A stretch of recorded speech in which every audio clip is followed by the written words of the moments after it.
starts there. Lawmakers have until Thursday to pass the new lines in the House, send them to the Senate for their consideration, and then to the governor for his signature. And he would have to sign May 17th to make this law. Otherwise, the parties head to trial.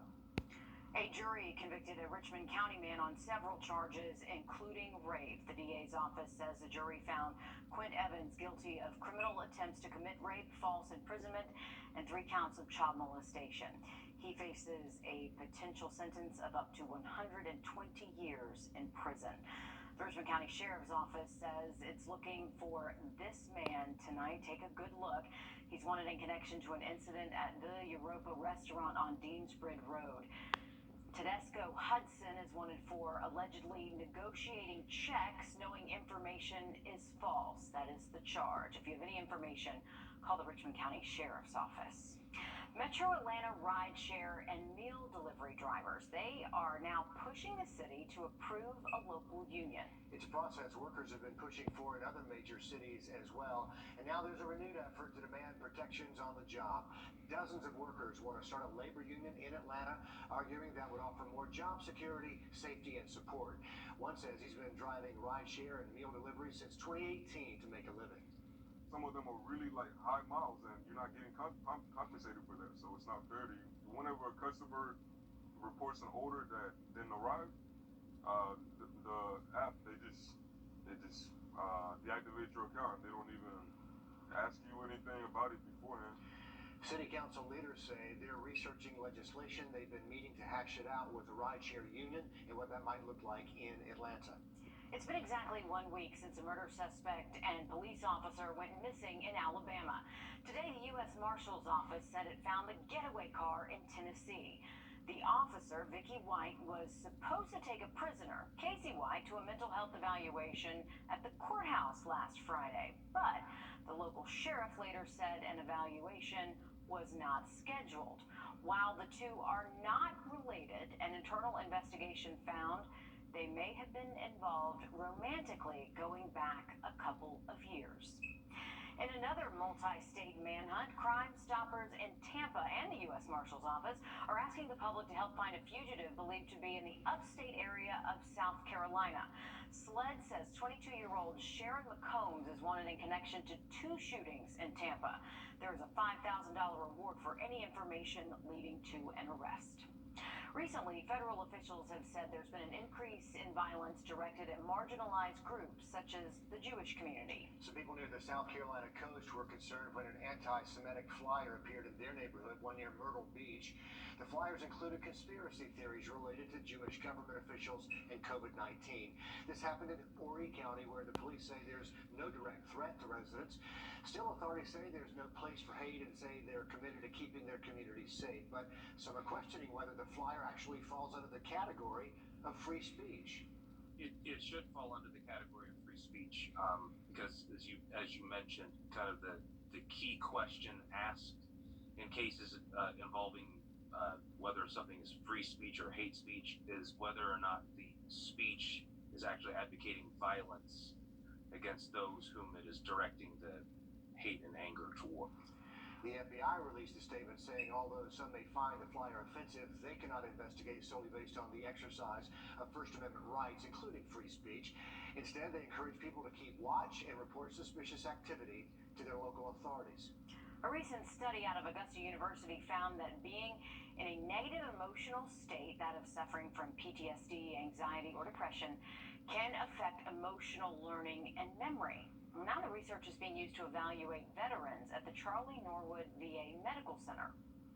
But what we're able to do with research is to start to advance the knowledge of what are the causative agents and how emotional states and things like what Dr. Genova is looking at might help us to identify in a better way individuals that are more susceptible to PTSD or some of the clinical manifestations of PTSD. Our Alyssa Lyons is working on diving into this study tonight on News 12 at 6 o'clock. She'll have a full report coming up. And still to come here, first at 5, we're learning more about what happened surrounding Emory University's lockdown and a high school student with a gun.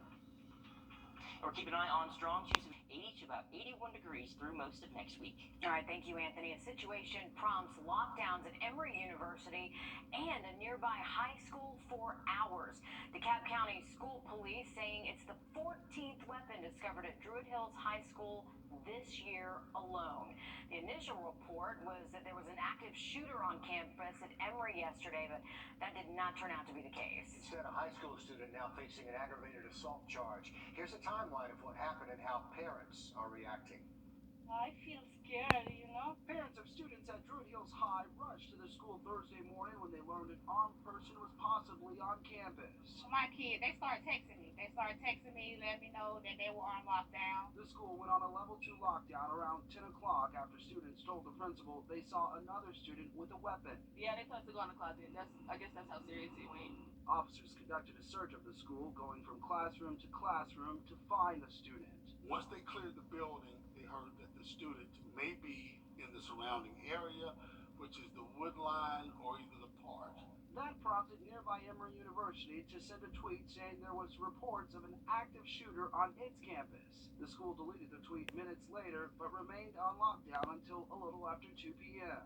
Our detectives reached out to the family, and with the help of family members, we tried to locate him through his cell phone. DeKalb County School District Police Chief Bradley Gober said Emory police found the student on its campus just before 4 p.m. The minor was taken into custody and charged with aggravated assault and carrying a weapon in a school zone. We encourage our students to always tell the school resource officer or the administrative team anytime that they see something wrong in school, whether it's a weapon or it's a violent encounter. And our students have stepped up to the task.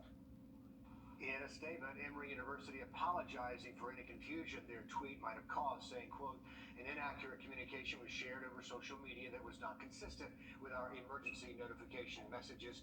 Emory is committed to making sure all information our community receives is accurate. Coming up, fallout from the Supreme Court leak about Roe versus Wade continues with reports Georgia is seeing an increase in Plan B purchases. The live IQ. With all the fallout about Roe v. Wade, reports show more Georgia women are interested in Plan B, abortion pills, and emergency contraceptives. Sawyer Busey is in Atlanta, where clinics affiliated with Planned Parenthood say they're seeing a lot more patients.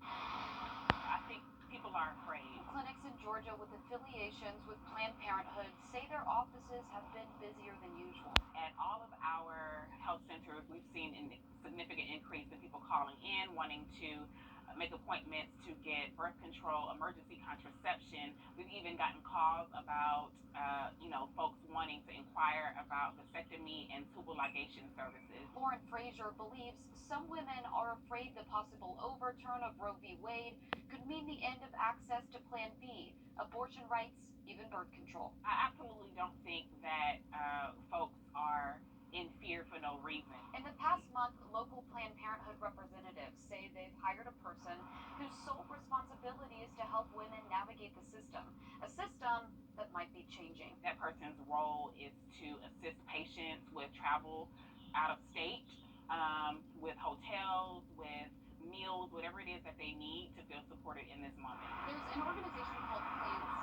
They exist to help women gain access to abortion pills. They tell me since the Supreme Court document leaked, they've had a surge of traffic on the website. The co-founder of Plan C tells CBS 46 they went from 2,300 people on their website a day to 56,000 the day after the leak. She says on Tuesday and Wednesday, more than 2,200 Georgians visited the website, a major increase from the last week on the same days, when website traffic was sitting at 207 people a day from Georgia. While this is, shocking, we're not at all unprepared. It is important to remember Roe v. Wade has not been overturned. That leak opinion was only a draft, and the Supreme Court has not made a ruling yet. A homeowner is speaking out after a series of bizarre thefts took place last month, hoping their camera images will help catch the thief. A couple weeks ago, a woman found a pineapple on their mailbox and later discovered whoever left it might have also been taking several items from their front porch. What the homeowner finds more concerning, though, is that they came back a couple of days later. Well, I had butterflies and birds, but they left all the birds and took all the butterflies, which was a bit odd. We don't really care about the material objects. That's the least we care about. We care more about the safety and the safety of our neighborhood. Even the sound of wind chimes and an officer's car parked across the street did not deter the thief. The person slowly and very casually took garden decorations as the family slept inside. That is unsettling. Employees from John Deere are doing their best to avoid the storms today and do some volunteer cleanup and maintenance over at Finney Nature Park. There were about 20 or so people from the company's Black Employee Resource Group. Good for them. Yeah, a lot of turf. It looks like the sun was out earlier today for them to do that. Yeah, they avoided the hail. Yeah, they did. Good for them. It was noisy around here for Yeah, it about was, a Anthony. minute and a half, Anthony. Oh yeah, we saw some hail, and we actually received some viewer videos just from. Take me back to New York. Take me back to New York. My sweet apple of my eye. The holiday lights always on. Take me back to New York. Take me back to New York. Take me back to New York.